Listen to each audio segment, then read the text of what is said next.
You're listening to the ESO Network, your station for all things geek. Ian, look at this. Well, it's a police box. What on earth's he doing here? Well, these things are usually on the street. I feel it. Do you feel it? Faint vibration. It's alive. Earth Station Who, a fun mashup celebrating nearly 50 years of Doctor Who universe. Hold tight. You never know where the TARDIS is going next. Blossom, yes, blossom.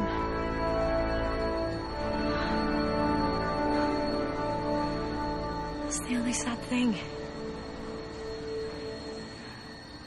I want to know what happens next. Right then. Doctor whoever I'm about to be. Tag. You're it.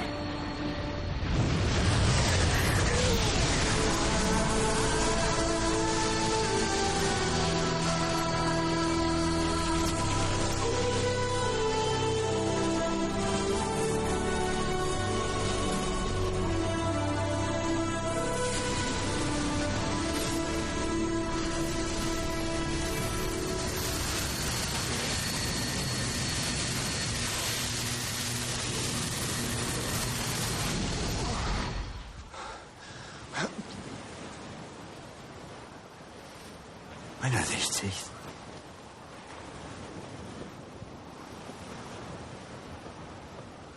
What? What?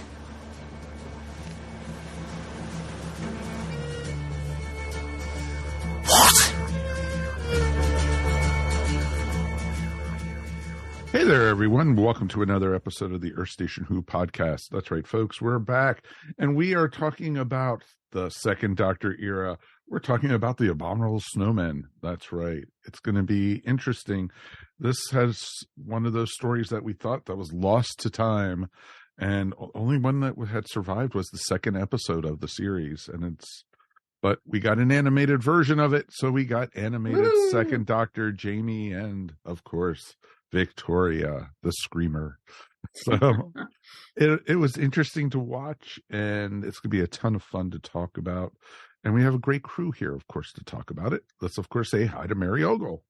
Hi, everybody. It is fantastic to be here. And returning back to the show, Mr. Mike Gordon.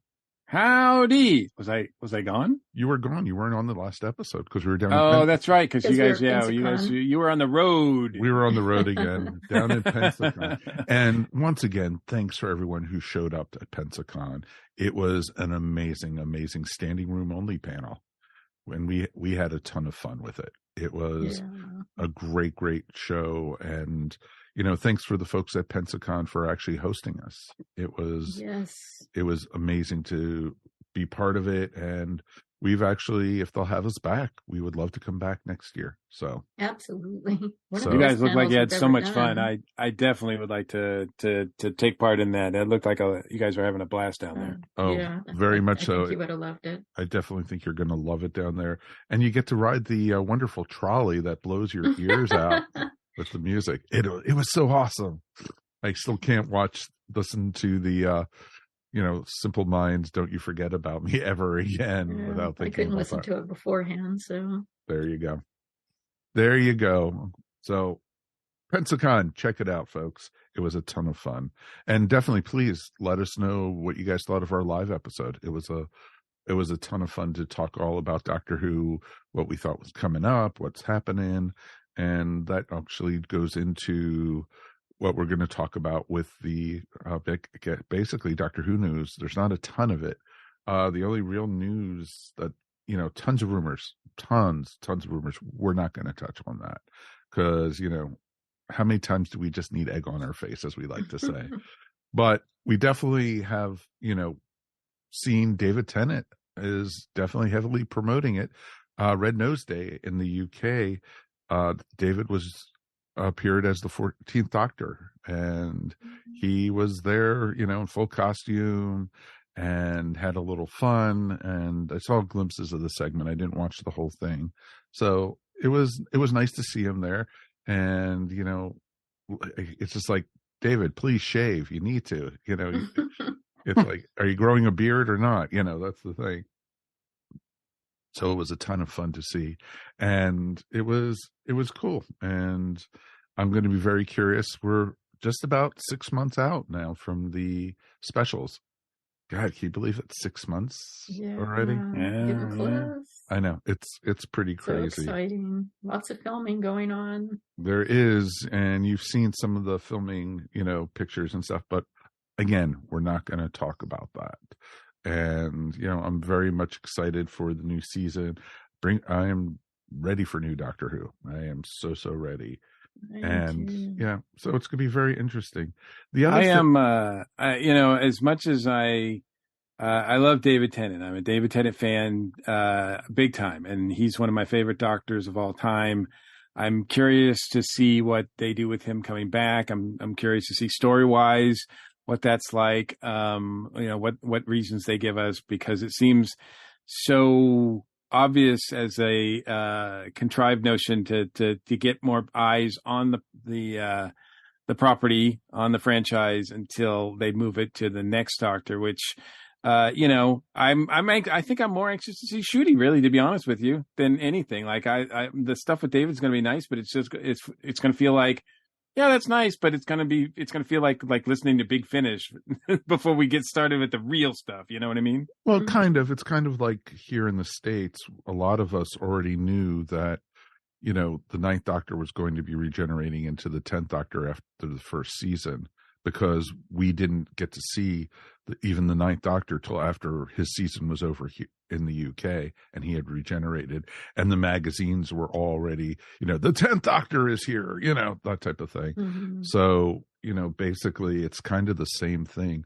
We already know, even though the Ninth Doctor had some amazing stories, he had some, Chris's Doctor was awesome, and I love the interaction he had with Rose. He got introduced to Captain Jack and, other, storylines.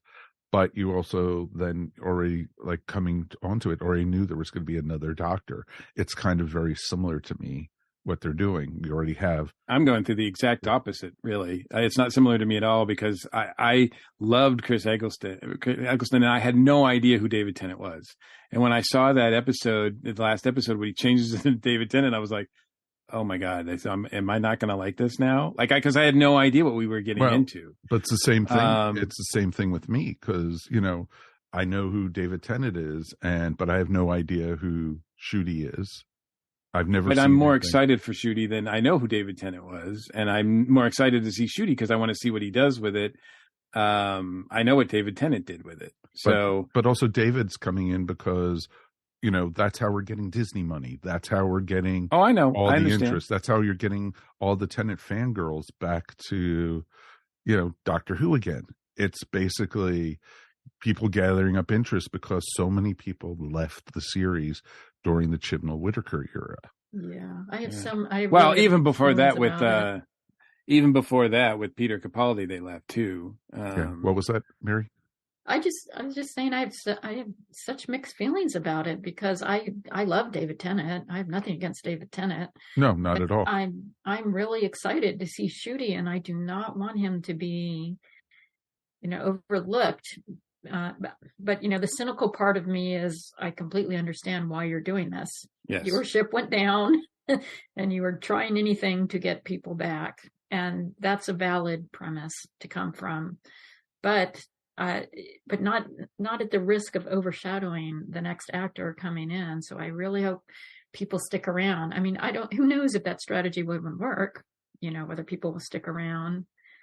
Though I think they will, just because RTD is such a good writer. Right. And I think that's more of a key of it, right? Where the writing will probably be better too. But I mean, obviously Shooty, it's better for him to get the handoff from David than it is for Jodie, and for all sorts of reasons. And unfortunately that's the case, and we're stuck with this cynical view.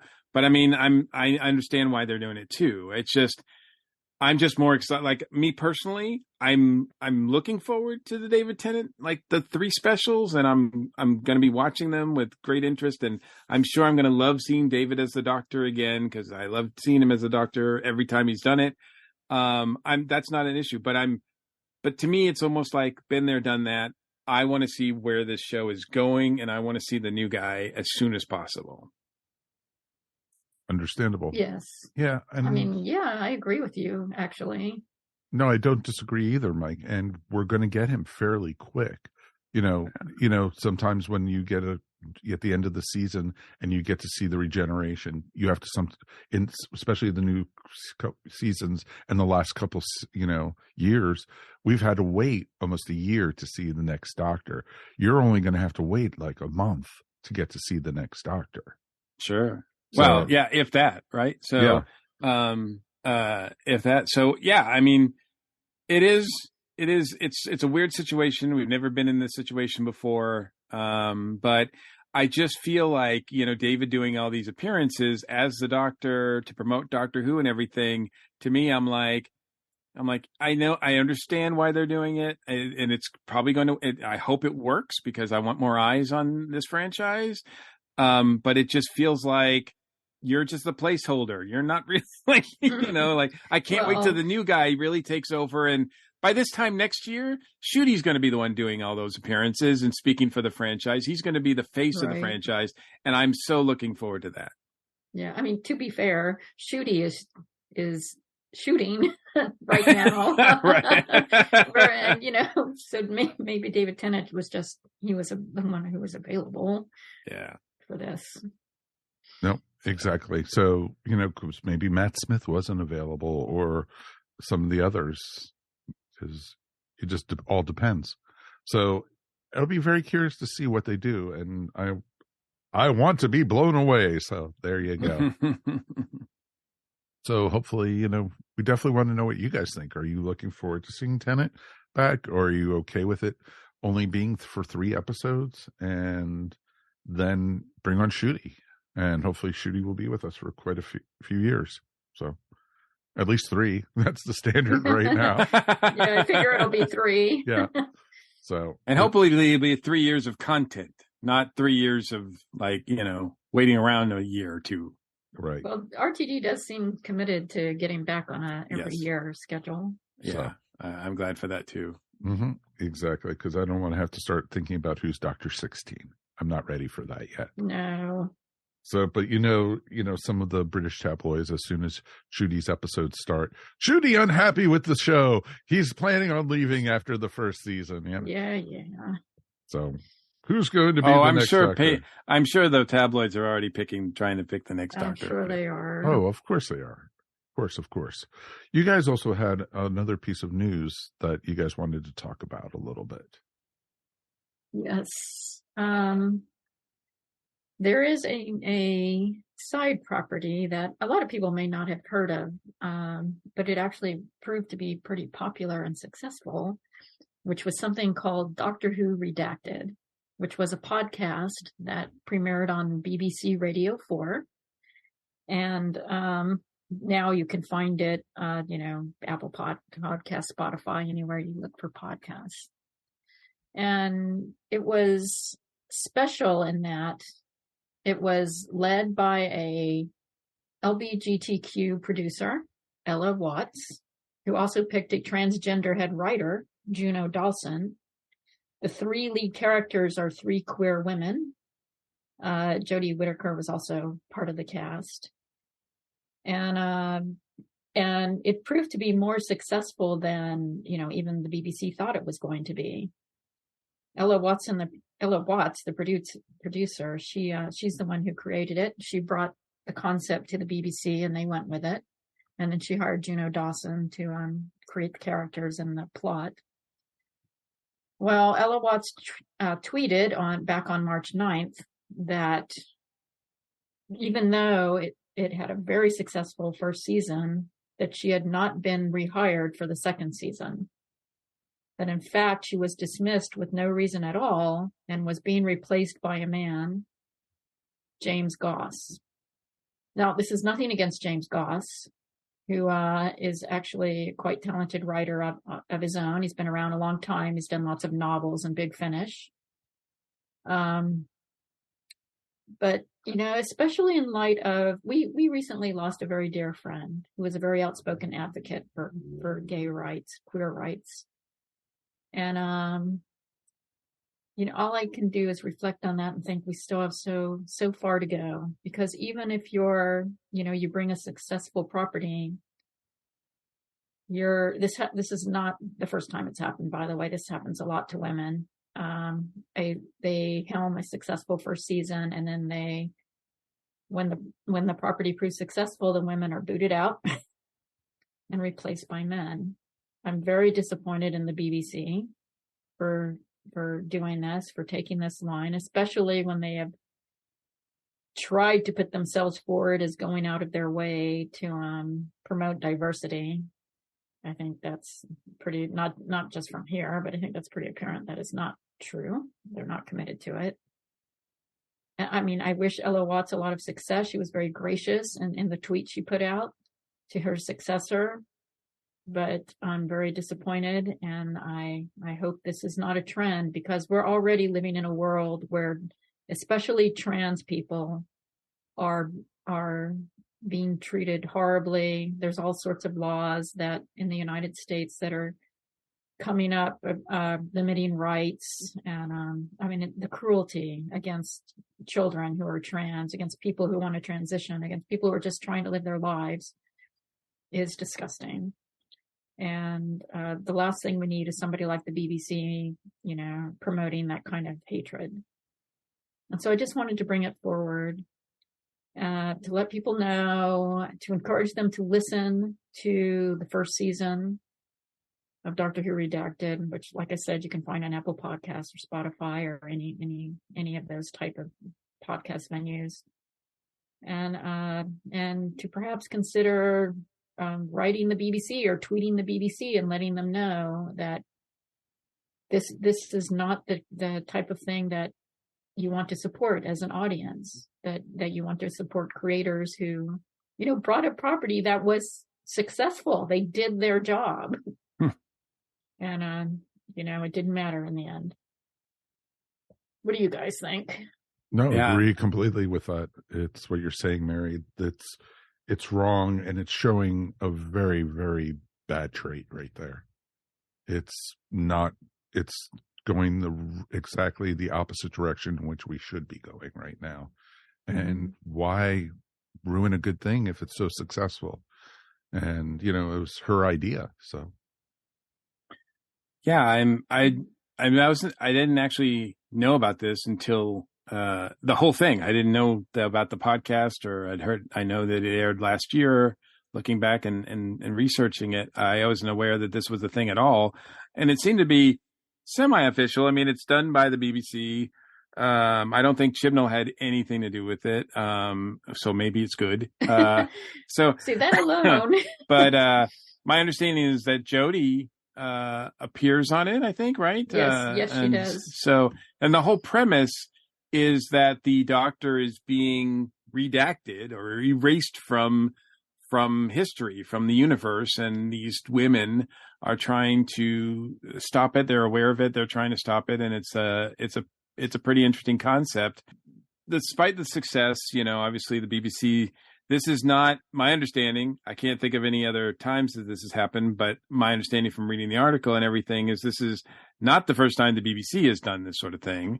We've talked endlessly about their wonderfully intelligent business decisions that they've made in the past. Not the smartest group of folks there. But what's really striking to me is that this is happening under this. I mean, Doctor Who is now being run by Russell T Davies, and you can't imagine that Russell T would be behind anything like this, right? Or support anything like this. I think this was actually before he came on board. Gotcha. Because it just seems like, and I could see where, Russell T's like, I want to control everything related to Doctor Who in this franchise because I want to expand. I want to do this. And if this is not on his radar, not included, then, I can see them removing it completely. But they're not removing it completely. Instead, they're going on with it, but they're just hiring, for no apparent reason, they're hiring a man to run it instead of who was running it before. And that seems to me like, that's a red flag, a big red flag. And I can't support that. So, but I am curious about listening to this adventure, and it sounds really intriguing. It sounds like a great story, and I'd be fascinated to learn more about it. So, I know it's not canon, but it still would be amazing to listen to. Yeah, I think that this first season is definitely worth listening to. Despite all the controversy that's going on, because these women put their heart and souls in it.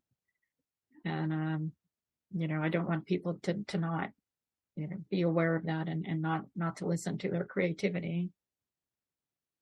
Right. But it's just, it makes me sad and angry and, disappointed, because once again, this is a pattern, and it shouldn't be happening. No, not at all. I agree with that. So definitely reach out to the BBC folks. Make your voices heard. This is kind of crazy.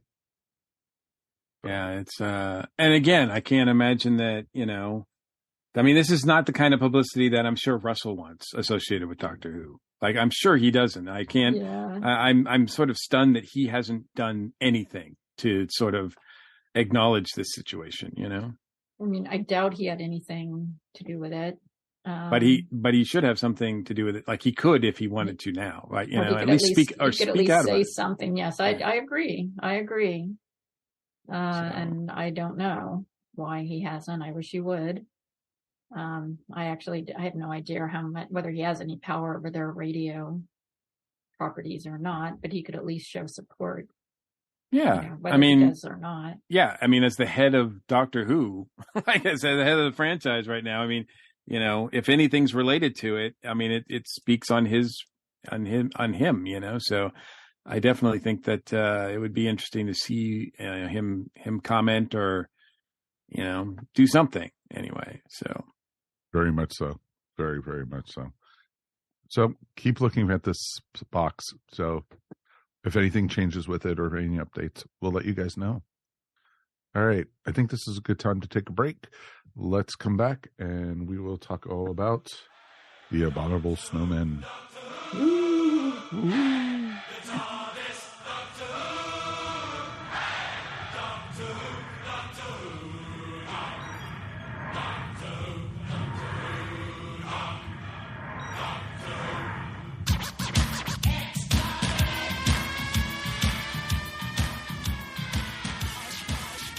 You gotta ask yourself one question, punk. What the hell is a cigar nerd? Welcome to the Cigar Nerds podcast. It's the only show where two guys smoke cigars and talk about nerd culture. Do you like movies, games, comics, sci-fi, pulp culture, and beer? Do you like science, nerd news, explosions for no apparent reason? Then this is the show for you. It's like being in a nerdy cigar shop, but for your ears. Check us out at cigarnerdpodcast.com.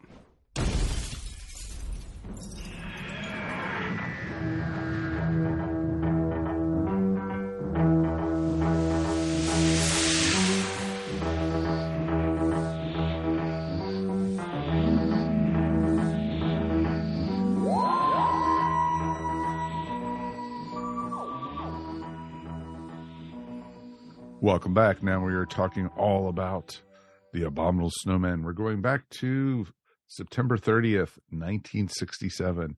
And a wonderful six-parter, folks. That's right, folks. 6 wonderful, fun parts, which could have been cut down to 3 very easily. And it was fun. It was, of course, all of our first times seeing this one. I remember reading the book on it, though, when they did the Target novelization back in the 80s. And wasn't it Terrence Dicks who wrote it? Yes, it was. And it was awesome. And I was excited. I can't wait to watch it. I can't wait till it comes out on video. Sorry. You go right to jail. You waited a long time. Oh, I know. Longer than I ever expected. So it was fun. It was a fun story to watch. It was neat to actually, because I remember when we watched, which one was, I think, the Invasion, because they came back to London and they were trying to meet Professor Travers again. Mm-hmm. And because this is his only appearance. And it was because they were like, oh, we're here to see Professor Travers, our old friend in London, and it was like, That's because they introduce his niece in that storyline in Invasion. Gotcha. And everything. So it was neat to see, but I loved the story. It was a overall a great story.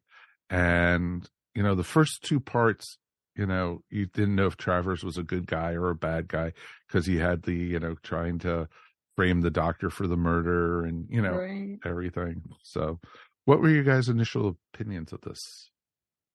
I mean, I liked it. I enjoyed this one. I enjoyed the story. I agree. It could be cut down. 6-parters can always be cut down. There's always going to be filler episodes. Mm-hmm. But, there's a lot of running back and forth and Yetis lumbering around. but Literally lumbering around.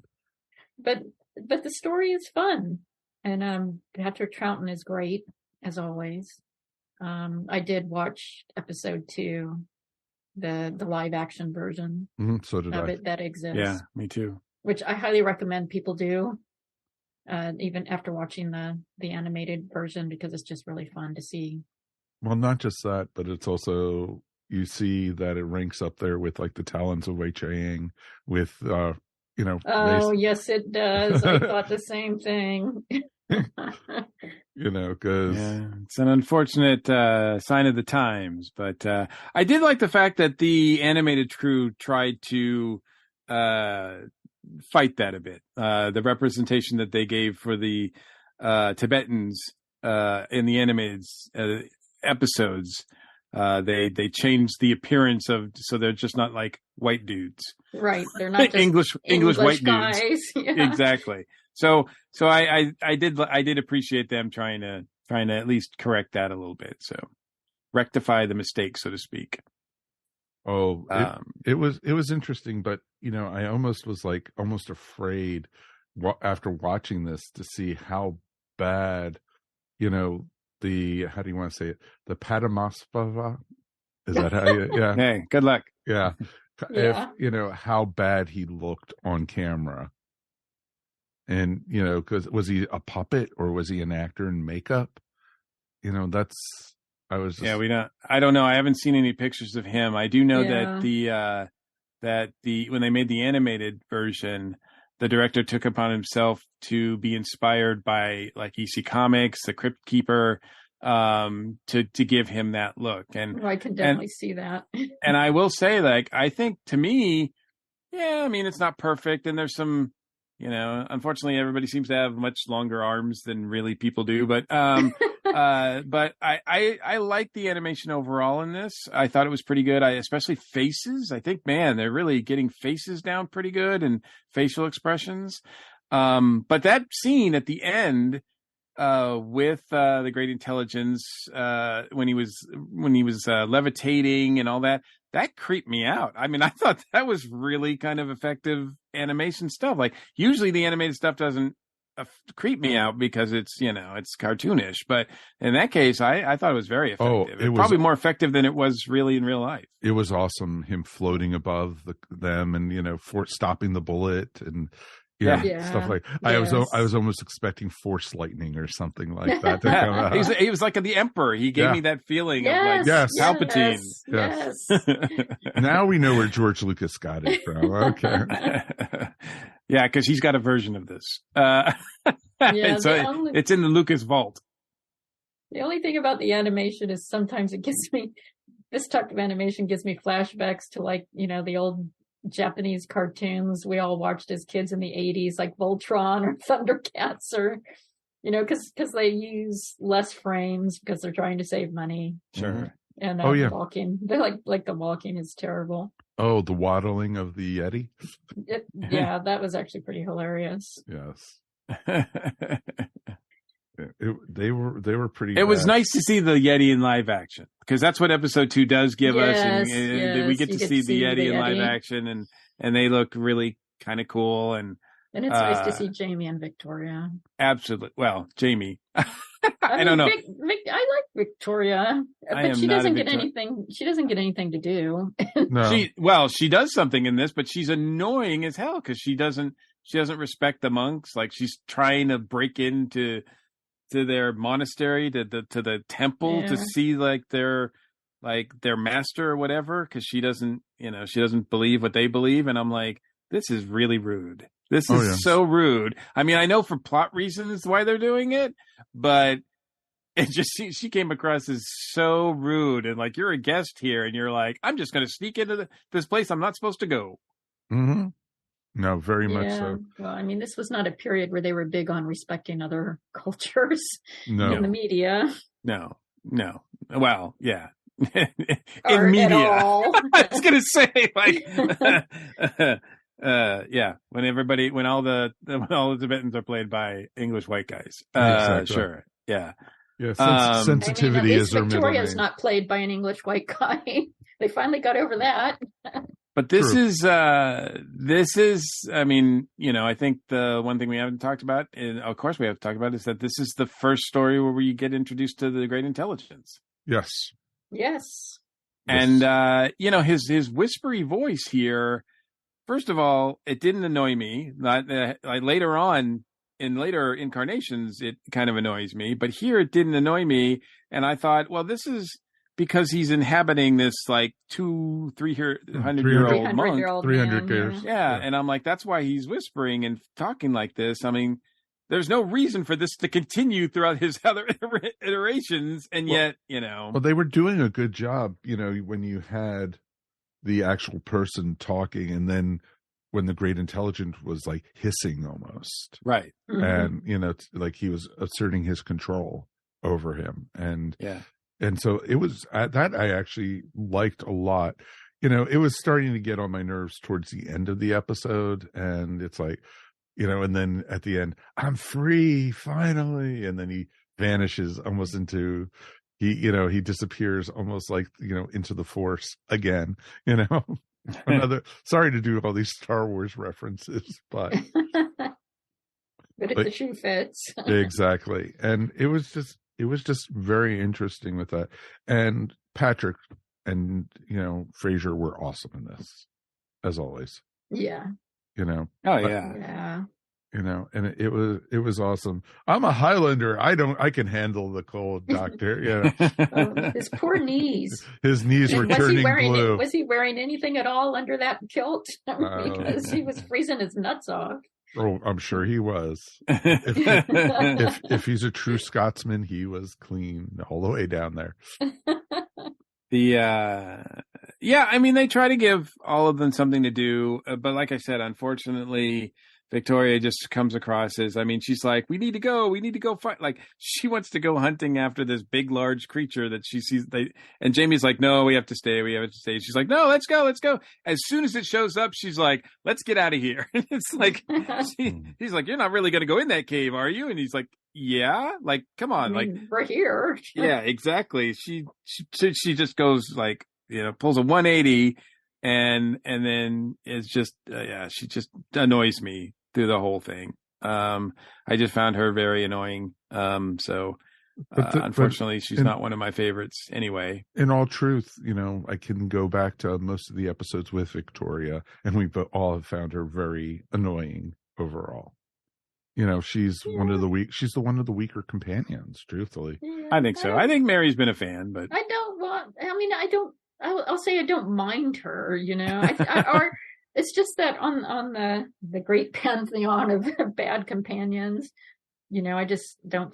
I don't really care that much about her one way or the other. I think there are I put her lots of worse ones. Many steps above Mel. Yes, and Mel, Perry, and some of the others. Oh God, Perry, I can't stand. Those are not like, those are pretty high bars though. So no, very low bars, Mr. Gordon. Yeah, well, yeah. I mean, depending on how you're ranking them, yes. I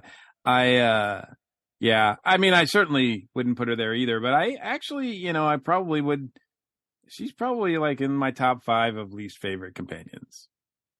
Okay.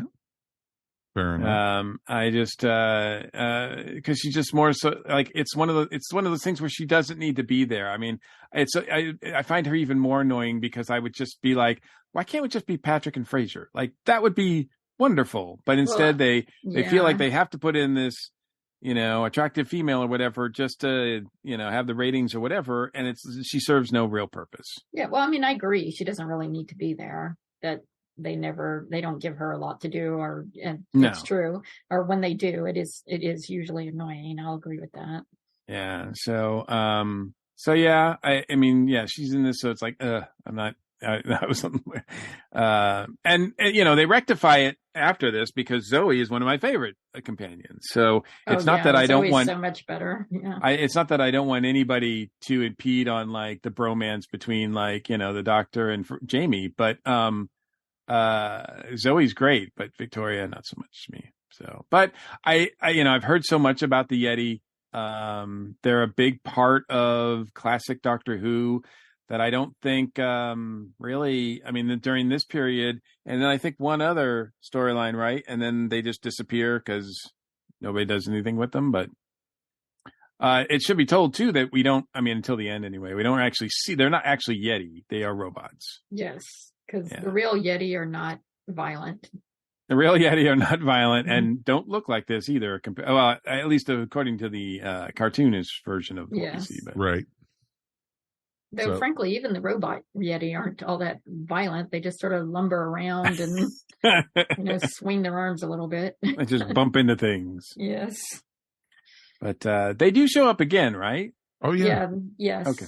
That's the first time you met he wasn't the Brigadier yet. Right. He was not the Brigadier. He was just he was a lieutenant or something. They attacked London and they were aren't they down in the sewers or They something? were in the sewers, yep. Web of Fear. Yeah. Yes. Yes. Okay. Because the web, which we saw in this episode, was taking over the mountain and everything. And that's right. And it was the same thing that they were doing in the sewer with the Great Intelligence. And that one was Web of Fear, the one is animated too. I don't know. I think there was a live action episode in that too. Yes. Am I mistaken? Yeah. Yep. And you got to see the glow of the Yeti's eyes and stuff in the sewers. Boy.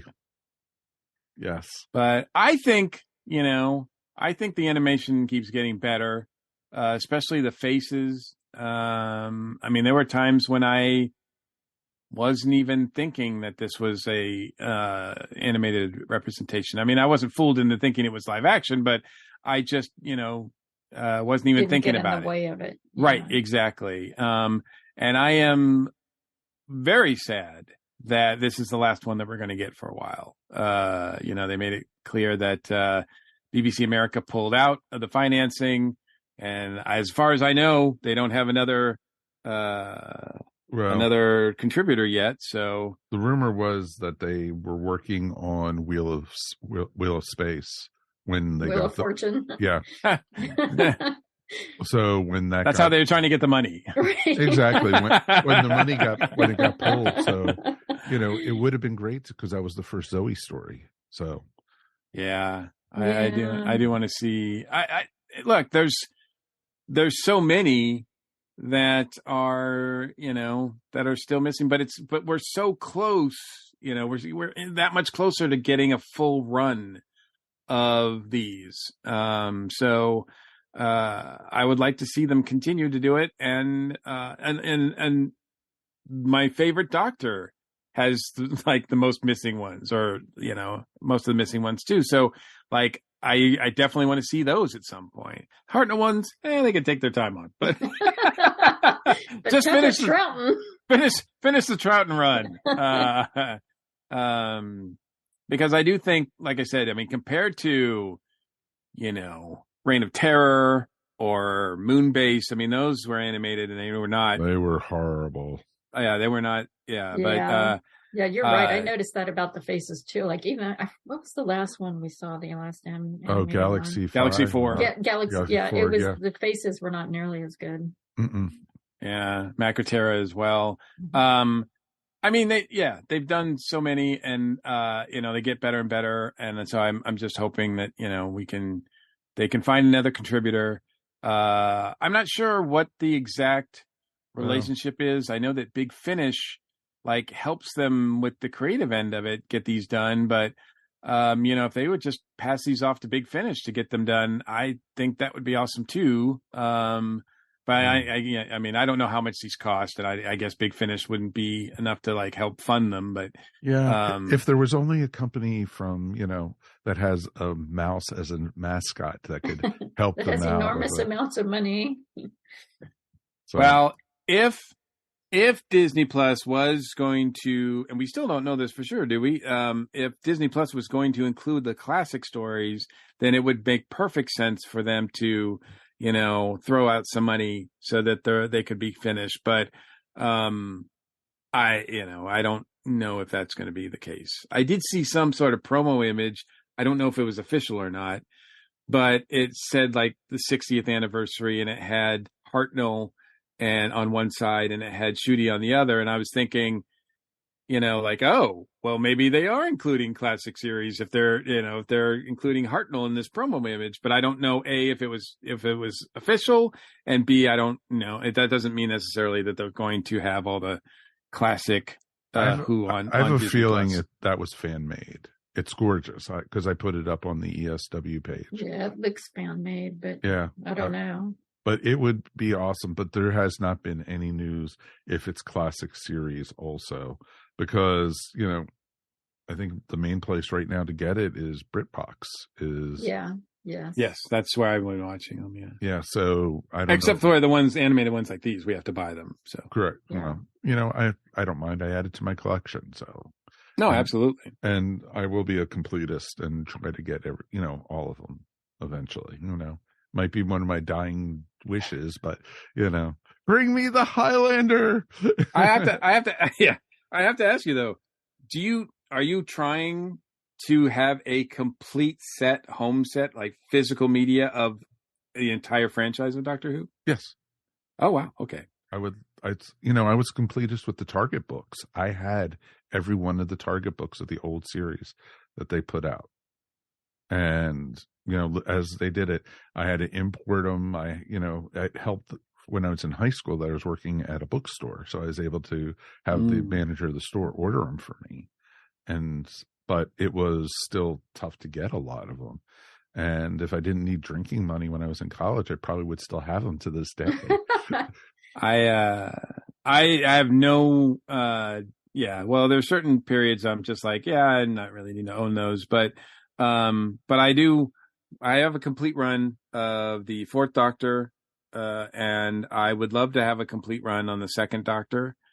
And I have a few other things here and there. But those are the ones I've actively, collected. So I don't foresee myself trying to get everything, but, certainly that material I would. Oh yeah. Cause I'm even getting, as they come out in the Blu-rays, I'm trading out the seasons and stuff. Cause I have the individual storylines from the old series, but as they come out on Blu-ray, I'm trading them out cause I want the higher quality, and everything. So I'm curious to see how it comes and everything. And, I'm hoping someday we get an animated version of Marco Polo. I would love to see that, or Highlanders, or, there's so many still I would love to see that, we haven't gotten yet. Absolutely. Mary, where do you stand on physical media and Doctor Who? Yeah, I have a ton of it that I've just collected over the years, but I'm not particularly collecting it now. I usually buy stuff on streaming. I bought Abominable Snowman on streaming. I just don't. Now, does streaming offer you the choice of black and white or color? No, it's color. Gotcha. Okay. But I don't mind watching it in color. Mikey, did you watch it in black and white, or did you watch always? It? Yeah. Seeing Troughton in color. No, no. No, it was tough watching him in the Two Doctors alone, The Two Doctor, yeah, exactly. I try to watch them as they were intended. But that's just me. I'm glad they have that option, because a lot of people, still have that like, oh, I'm not going to watch it if it's black and white mentality. And I know you're not like that, Mary. Yeah, I don't mind watching it in black and white at all, but I just wanted the streaming version. So exactly. So I could see that. But no, and it's weird because even on the, on the DVD screen, when you're picking the menu, it's in color. It's like, It's true. It is true. That's right. And when they do the bonus material, when they talk about it, when they show it in color. So, so it's not like I, never see it in color, but when I choose to watch the stories, and therefore also when there are live action episodes as well, it fits a bit more seamlessly to me because it goes from black and white to black and white to black and white to black and white. It does, whether it's live action or animated, and I'm not thrown out of it where it's like, hey, it's black and white here, but it's color here. Yeah, I can understand that. Is there a color is there a color version of the second episode animated? Yes. Yeah. Okay. So you can have a choice to watch it animated or not. Oh, yeah. I didn't know that. Yeah. Even on the DVD, it asks, do you want to watch the live version? Gotcha. Or do you want to watch it animated all the way through? Gotcha. Yeah, I watched it both ways. But I hope this is a issue that we keep talking about. I hope they announce pretty soon at some point, that this is back on. I think they've done a pretty good job overall doing this, and I hope it continues because I want everything to be done. I would I would like to be able to say that I've watched every Doctor Who story, in my lifetime. It would be awesome, and it would be interesting too because especially with the 60th anniversary coming up, I would so love to see them do the Celestial Toymaker animated. Well, yeah, that would make sense. Yeah. Especially since if you're going to bring him back. Exactly. So, because right now, I was like thinking we haven't done that one yet because obviously it's not animated, but they have the reconstructions, and I hate the reconstructions. Yeah, I hate those. Those are hard. Those are hard. Yeah, I mean it's just one step removed from just listening to it. Mm-hmm. Yeah, I'd almost rather just listen. I would rather just listen to it because I could picture it in my head then. So it's the best ways to do it in a lot of ways. So who knows? Very curious to see where we go with it, folks. So should we go ahead and rate this one? 1 out of 5 TARDISes. 1 being the worst, 5 being the best. Mr. Mike, you could go first tonight. I like this story, and I think it's really cool. I like the Yeti as bad guys. I mean, they're robots here, so they're not really the big bad. But I think the animation was good. I think it's a fun story. One that you could just show to someone. I mean, it's not an ideal one to show to someone who's never seen Doctor Who, but I don't think it hurts.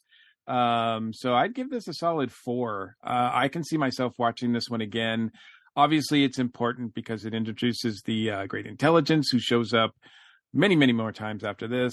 And it's always fun for me to watch Patrick and Jamie do their thing, like Fraser do their thing. Like they're just still so fun to watch.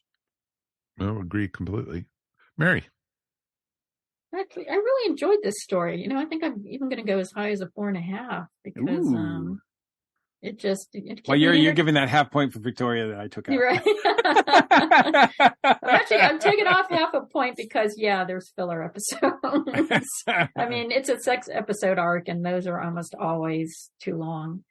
But I enjoyed it. I really enjoyed it. It kept me entertained. Patrick Troughton is wonderful. Loved it. If you look at the live action version, you get to watch him playing the recorder. Love that scene. True. Yeah. Love the interaction between him and Jamie. I mean, Victoria to me is just there. She's fine. I didn't really care about her one way or the other. And it's just, but I'm really glad that they preserved a good story. I think it would have been really sad if we had lost it. And I hope they continue. Fair enough. Definitely fair enough. I'm going to agree with Mikey on this one. I definitely love this one, but it is definitely a 4 for me. The only reason it's not higher is it's too long. There's too many fillers in this. And if it was 4 episodes, it probably would have even been a 5 in a lot of ways for me. So, that pulled it down a full point. And, I enjoyed it. The chemistry between the Doctor and his companions, as always, is awesome. I could watch Patrick Troughton read the dictionary. I would be happy. And it is so good. And I liked it. I like how he was matching wits with the intelligence. I like how he used hypnotism to get Victoria out of the trance that she was in. And, and that was very master-like.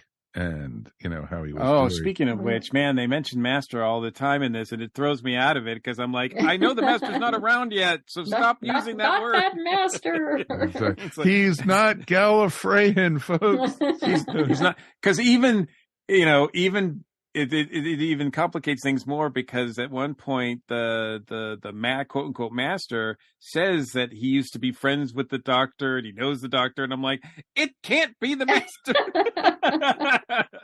Like, I don't know who it is, but it can't be the Master. One last thing, Mike, sorry, I wanted to say too, is that I've been critical of BBC when they've been releasing these in America because they haven't been releasing them on Blu-ray. And this one is on Blu-ray, so thank you, BBC, for releasing this on Blu-ray instead of just playing on DVD. I wish we could have, well, you lost some money on me because if they had offered the Steelbook version in the United States, I probably would have bought that because it looked pretty cool.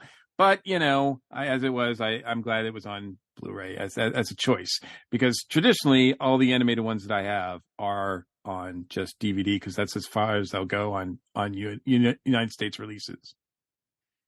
Gotcha. So, but it was glad to see that it was so there you go. The awesome. Steelbook does look nice. If you haven't seen the Steelbook, it looks like it's got a beautiful shot of the TARDIS in the wintry Wonderland with a Yeti looking on. Yeah, exactly. With the really real looking snow there. It's interesting though, because if you think about it, this storyline falls right between Tomb of the Cybermen and then the Ice Warriors. Yeah, so, man, there's wintry run of stories there. Well, exactly. So Jamie must have really blue knees the whole time. Blue knees and other parts. Exactly. So definitely, folks, check it out. It's a ton of fun. And you know what? Thank you guys for listening. As always, we definitely would always love to hear from you guys. Feedback at earthstationwho.com is the best way to get in touch with us. If you get a chance, like and subscribe wherever you listen to us. And also, why not join in the group on Facebook? We have an amazing Facebook group. So definitely check it out. We have tons of fun stuff coming up. And you know what? It's 6 months till new Doctor Who, but we are going to keep you really occupied. We're setting our schedule, and we might even be popping up at another Doctor Who convention later this year. So you never know when we'll be popping up and going, howdy. So it's that, or being ignored by the participants at the con, and having the person who we are supposed to be interviewing running around the ballroom and taking questions from the audience by themselves. So it's fine with me. Then we don't have to do anything. Just sit back and watch them. Sit back and laugh. Exactly. Pretend we're enjoying ourselves up there on stage. So it's awesome. So it's cool. So definitely looking forward to seeing everybody later this year. Hopefully everything's going okay. As spring is starting to sprung, but in a lot of part of the country, it's snowing still. So, it's craziness. Weather is just nuts. It's almost like there's a diabolical plan by an arch villain. Maybe the Doctor can come and save us or something. All right, folks, let's thank our folks for being here tonight. Mr. Mike, always a pleasure, sir. And as always, it's my pleasure as well. And Mary, thank you so much as always. Oh, thank you. I really love talking about this one. Anything you want to shout out about? You can find me at maryogle.com or on Etsy at eVision Arts. Excellent. Folks, take it easy. Hug your loved ones. Stay safe. And we will see you here next time on Earth Station Who. Peace, and we are done. Boom. You have been listening to Earth Station Who, a bi-weekly pop culture podcast dedicated to all things Doctor Who, featuring talents from across the universe. All topics on the show are the sole opinions of the individual and are used for entertainment value alone. You subscribe to our podcast up on iTunes, Stitcher, or follow our blog at www.esopodcast.com. You can also follow us up on Facebook, Twitter, or Google+. If you enjoyed the show, please leave feedback up on iTunes.